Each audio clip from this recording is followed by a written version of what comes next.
Hello guys, அஸ்லாம் வலைக்கம். இன்றைக்கி டின்னருக்கு எதுவும் ஹெவியாக சாப்பிடவும் பிடிக்கல.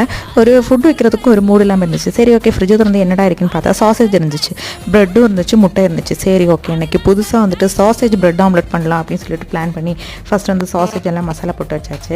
அதுக்கப்புறம் முட்டையும் உடச்சி அதில் வந்துட்டு கொஞ்சமாக பெப்பர் பவுட்ரு உப்பெல்லாம் போட்டு அதையும் வந்துட்டு நல்லா இது பண்ணி வச்சாச்சு. ப்ரெட் ஆம்லெட்டுக்கு முக்கியமான விஷயம் வந்துட்டு என்னென்னா க்ரீன் சட்னி பண்ணாமல் எப்படி ப்ரெட் ஆம்லெட் பண்ண முடியும்? அதனால் க்ரீன் சட்னியும் சைட் பண்ண வச்சாச்சு.